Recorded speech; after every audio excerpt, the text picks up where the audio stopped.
All right, July 23rd, we're at 6 p.m. here at the Town of Selma Special Council meeting to look at a few items. Right at 6 p.m. here in the Jernigan building. We're going to be taking a look at the list of code enforcement changes we're going to ask staff to work on as we get into August, and hopefully we see most of this pop up at an August planning board meeting, and then further down the road at a September town council meeting.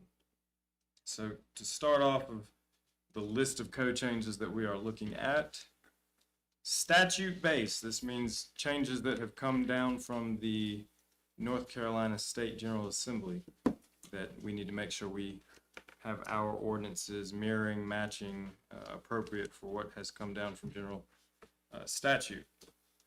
Starting off is section 17-505, the off-street parking and loading. Going forward, new construction, there's a removal of a need for a minimum required parking spaces at new construction. So what that means is, particularly when it comes to shopping centers, restaurants, large developments, of course, even parking coming to residential going forward, municipalities cannot specify a minimum amount of parking spaces required at these establishments. So our code's going to need to be adjusted to match that, because we do currently require a minimum number of parking spaces based on our ordinances. Council, do we have any questions about that adjustment? So we'll certainly need to get that done. Next, we've got an adjustment based on statute to get rid of any mention of misdemeanor charges related to violations in Chapter 17. So that's coming out of 168, 175. We want to make an adjustment to remove that misdemeanor charges language that is currently in our ordinances related to Chapter 17. What that is particularly, we don't have any intentions of charging folks with misdemeanors based on some of our ordinances in Chapter 17. So, do we have any questions about that? Article 2 definitions, the redefinition of family care homes, that needs to be done based on changes of General Statute 160D 907, again to match General Statute. Section 17-1307, abandonment and discontinuance of non-conforming situations. So what happens now is, if you have a current non-conforming situation, so particularly a business in a non-conformance is according to zone, if that business closes and another like business wants to come into that same building in that zone, they can also keep that non-conformance as well. Our ordinance says that if the business is vacant for a 180-day period, we can then not permit the non-conformance, but we now have in general statute, it's saying 24-month period is required before you can revoke that non-conforming use. So that is going to need to be changed in our ordinance as well. 24 months is that period. And then certainly House Bill 926 coming down the line about the regulation for the height of governmental flags. I think we've all heard a little bit about that flap that it's happened in a local community. So there is no regulation of height of governmental flags that can be in any ordinance. I'm not sure where that's currently regulated in our ordinance, but we need to make sure it's clear that we do not regulate such a thing. All right.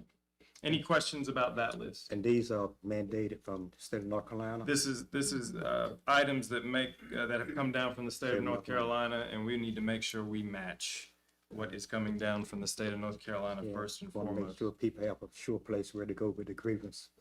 No. Yeah, if we do have concerns, I know we've had some comments from various places about the minimum parking conversation. So again, if somebody wants to build a shopping center and put in not a single parking space, that is their right. Let's see, council requested changes. We've got change or a look at change to accessory uses in central business, general business, and interstate business, particularly related to food trucks, parking lot sales, and special events. I believe Hewitt Law Group is taking a very close look at the ins and outs of that.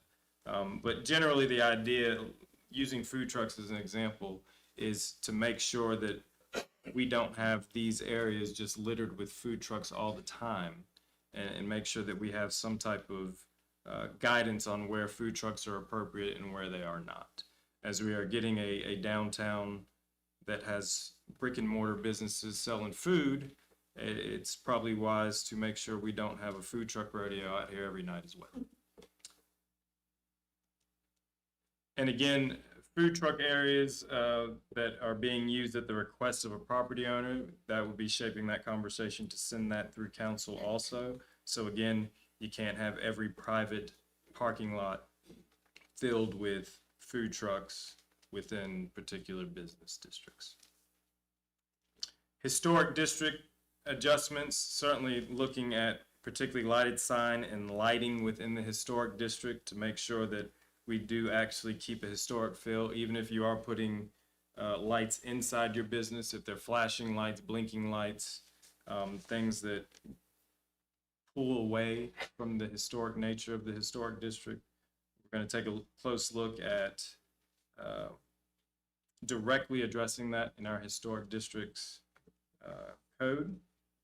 And then, of course, no matter what, a COA is required for any of those areas, but we do want to make sure that we are giving advanced guidance within our code to folks trying to make adjustments in the historic district.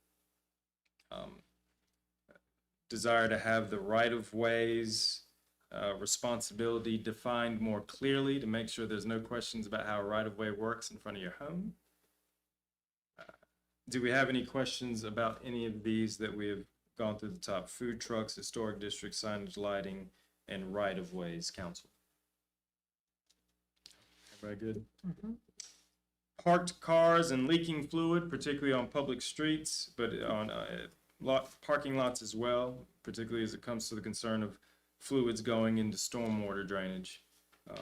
Make sure we have clear, defined information about what is allowed as far as your parked cars and leaking fluids, and definitely what is not allowed.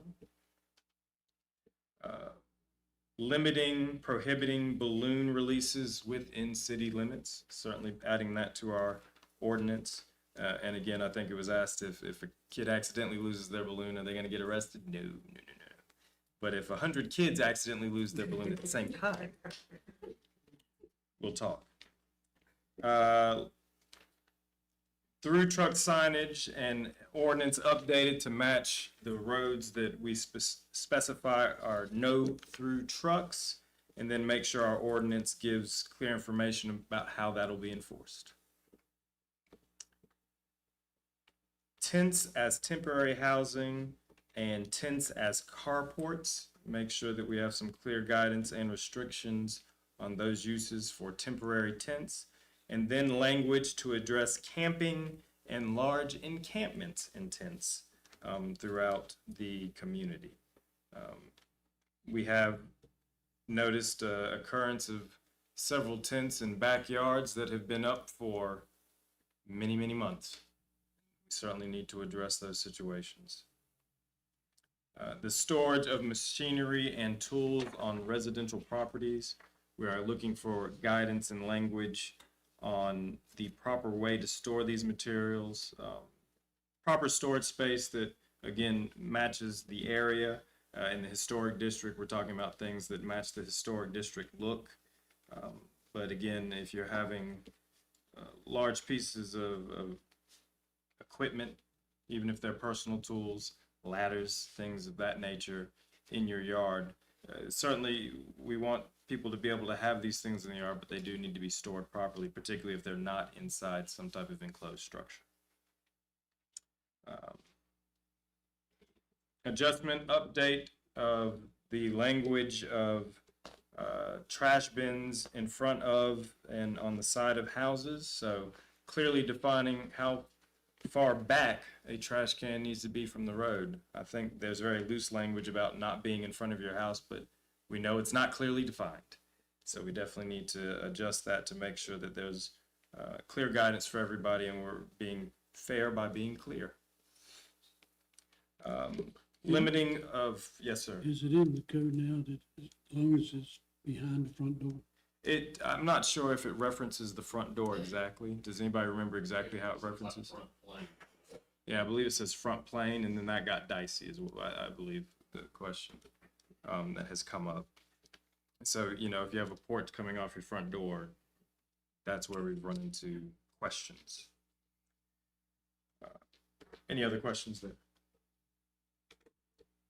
Limiting parking on the narrower streets, particularly possibly just one side of the street. We're talking about, we've got streets particularly off of Lizzie that become incredibly narrow, and as you're trying to not only get our sanitation trucks through there, our street sweeper, leaf vac, but even larger trucks, you find having problems with folks parked on both sides of the street.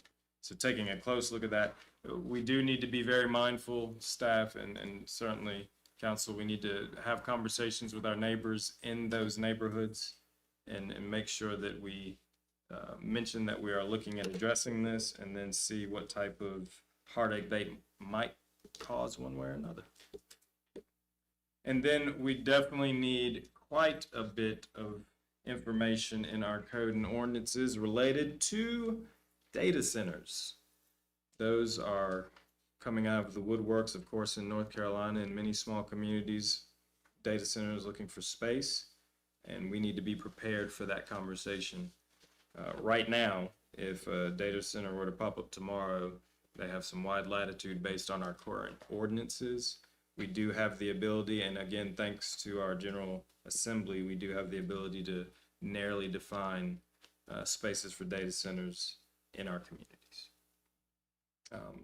Back to the off-street parking conversation, we do need to make sure we have clear language on appropriate surfaces for off-street parking and clear languages of where it is not appropriate to park a vehicle, even at a residential property.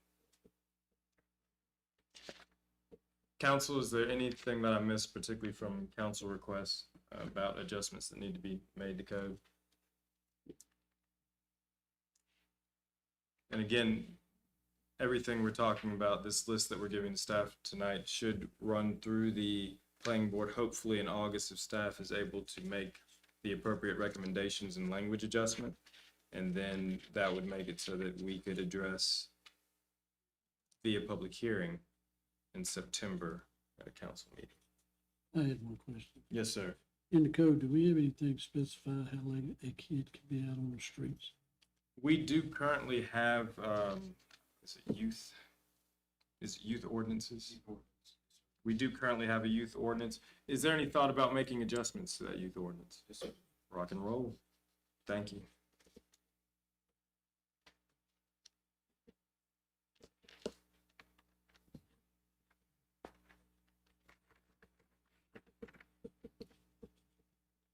Council, anything else, council side, that we're interested in looking at? We're going to slide down to staff request.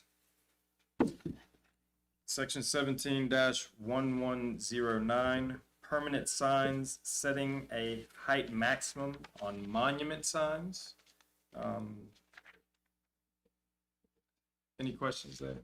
Height maximum on monument signs.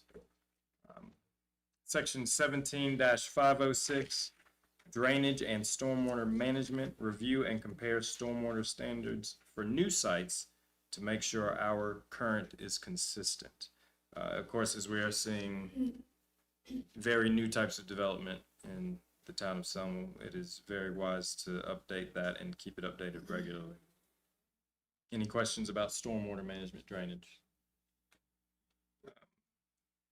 Grass abatement code, adding clarity on instances of property owner attempts of self-abatement and not reaching compliance. So that is really saying owner gets a notice that says you need to cut your grass in 10 days. They go out and do a hack job, leave all the weeds and stuff around the fence, around the mailbox, make sure it's clear that every piece of the yard has to be in compliance for that to satisfy abatement. Any questions there? And last on the staff list is a golf cart ordinance. Golf cart ordinance. Golf carts are getting pretty popular through town. I'm seeing more and more. I think it's wise that staff took note that we need to get something on the books. Are there any questions about that list for staff to look at and bring us the language for ordinances? Any questions there, council? All right, that's what we have on code enforcement. I will make a note that particularly, again, is mentioned at our Tuesday meeting, the question about off-street parking adjustments. Anything that comes down through the off-street parking pipeline, we are also going to be incredibly graceful for folks that do need to make changes at residential properties for off-street parking. So once we get through the process of adjusting the ordinance, we'll certainly give time for folks to catch up with whatever adjustments are made.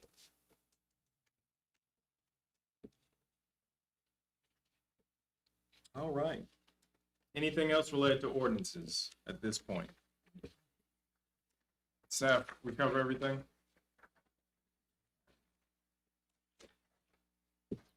We've got a couple of retirements coming up, I believe, in the police department. Chief Voss, you want to tell us a little more about that? Yes, sir. Major Jeffrey Bass and Captain Joshua Lehue. They were unable to be here tonight, but I respectfully ask that you accept their retirements for Major Jeffrey Bass and Captain Joshua Lehue at tonight's meeting. Major Bass has served the community for more than 18 years, and Captain Lehue has served this community for more than 20 years. Their years of dedicated service reflect a strong commitment to safety, professionalism, and well-being of the town of Selma.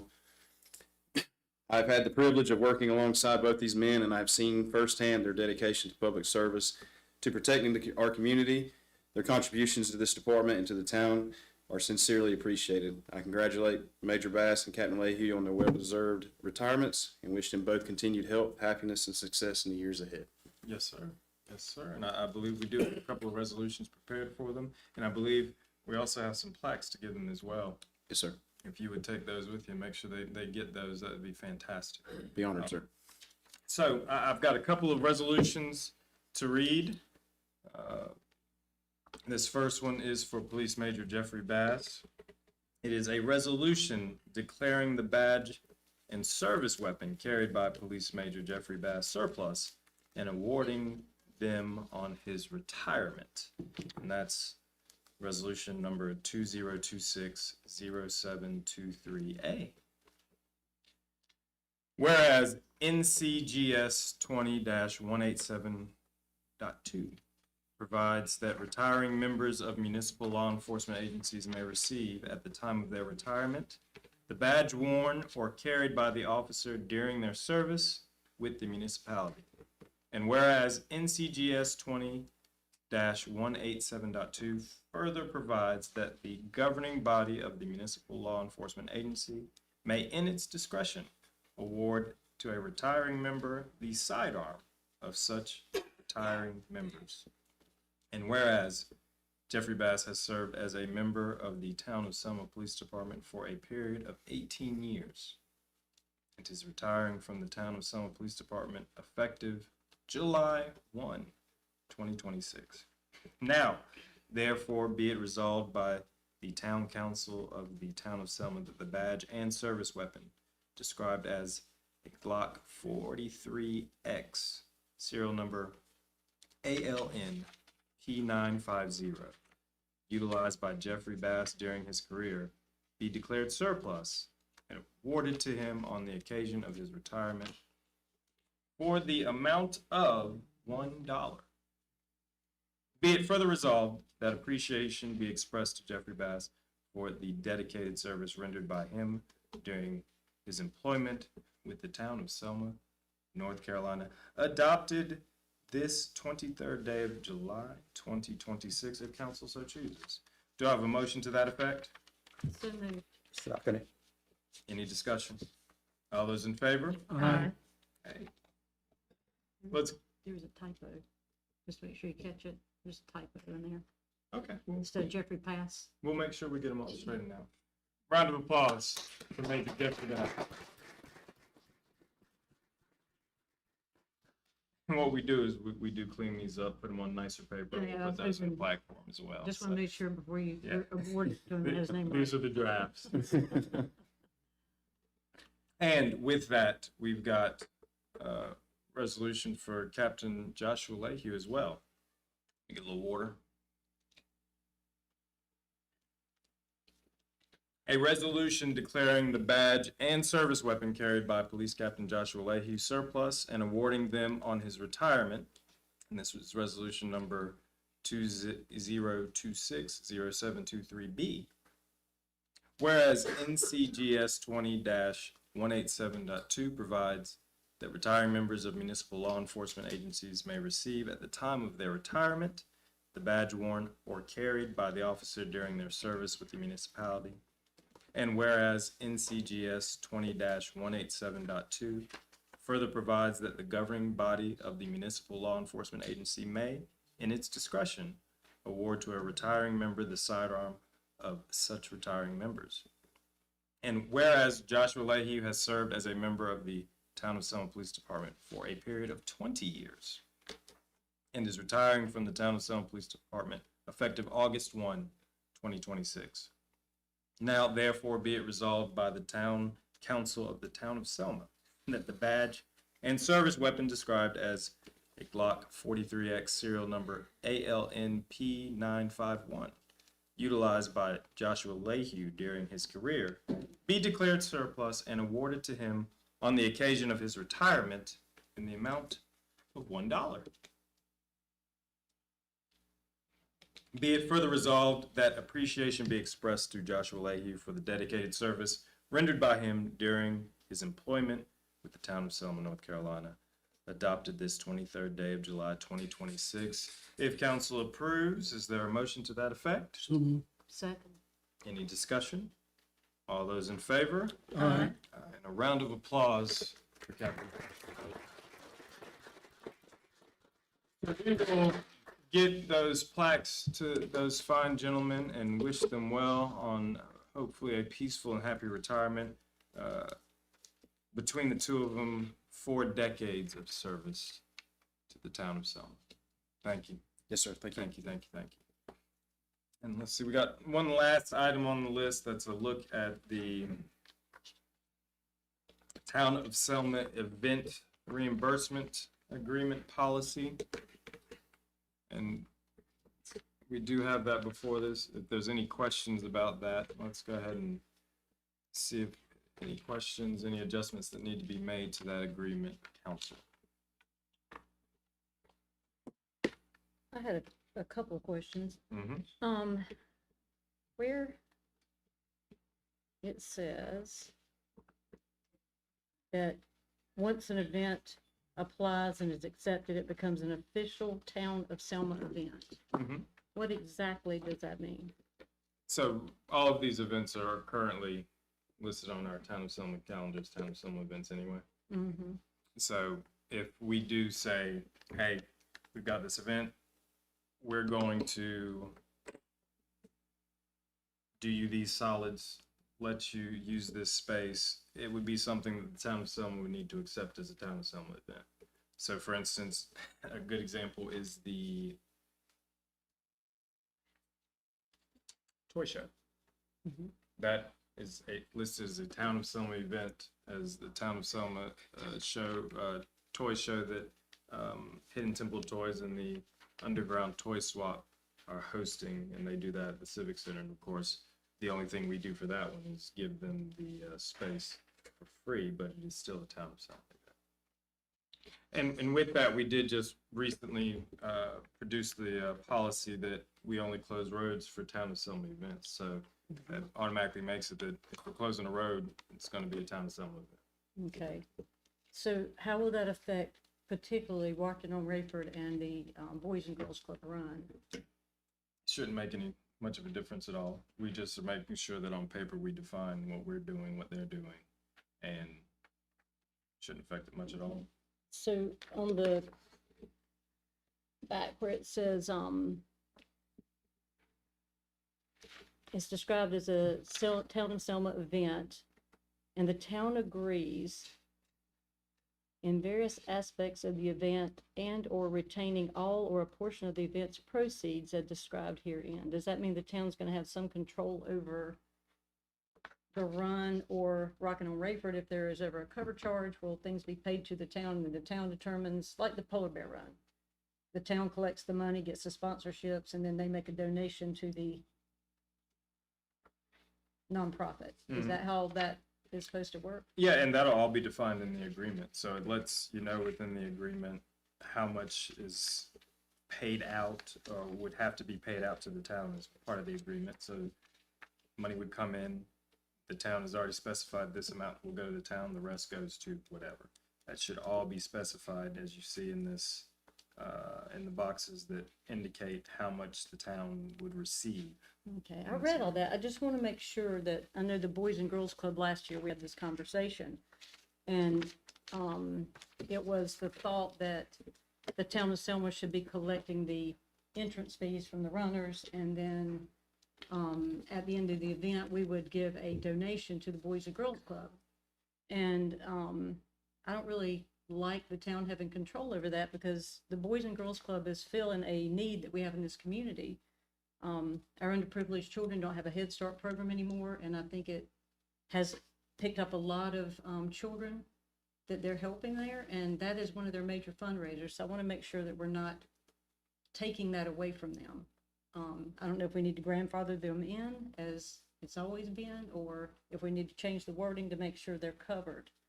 But I think it's important that they retain that. They've built that race. So.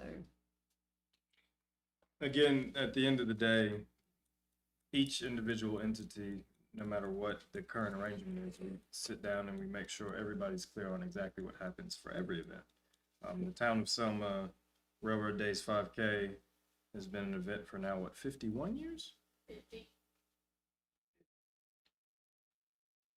We just had the 50th, didn't we? Year we didn't have the race, so the race is at 50, but Railroad Days is 51. Well, we had the, what do you call it? It's a virtual race, I think, that year. But again, you know, we're cruising into 51 years of after Mr. My name is drawing a blank, but Lewis, I was going to say Mr. Lewis, but I couldn't get the last name in my head. Appreciate you. Mr. Lewis Mullen and his son started that many, many years ago. So that has been a town of Selma event for many decades. It has. And we will certainly, again, continue to honor that event as a town of Selma event, and then make sure that when there's participation from an entity like the Boys and Girls Club, that we have a clear understanding of how that works. But as a clear understanding, does that mean it will operate as it always has? As far as collecting fees and that kind of thing? Because in my opinion, they took that race when Selma wasn't able to make it work successful, and they turned it into something, and they built it into where it's known as the Boys and Girls Club Selma Railroad Days race. So if they were to have to move their race, they'd lose all of that sponsorship, because even if they went somewhere else to establish it, people in Wilson and Goldsboro, as a longtime runner myself years ago, I know that when you have in your head, when you run, it's like, oh yeah, we're going to run that race and that race and that race. And they wouldn't think about, oh, we want to make sure it's the Boys and Girls Club run. They'd go, oh, the one associated with Selma Railroad Days. For all the work they'd done then would be gone, and they'd have to start over again. And I just want to make sure they don't lose that, because I think it's important that they're able to retain what they've built, because they've had it for what, 10, 12 years now? It's been known as the Boys and Girls Club Run. I know the last picture I saw was from 2017, and that's been a long time. It's a lot of work. You know, I think 5D, may answer your question. It says, the energy motion. All proceeds related to the donation or income generated by the including filing, claimed by any. okay. It does. So, and we're not gonna come around and say, make it more uncomfortable or more difficult for them to enter or cause extra fees. Just, I wanna be sure that we're treating them fairly. We treat everybody fairly in the town. We try.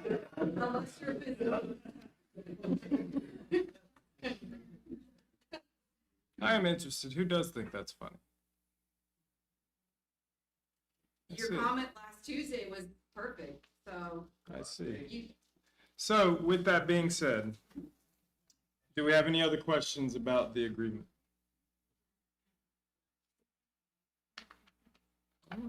I do think that we need to, the table on here, if we could adjust it so that it's a table that just shows one line for the, you know, the facility piece, staging piece, and then dual box it so that we're not accidentally checking boxes twice between the entity and the town of Selma.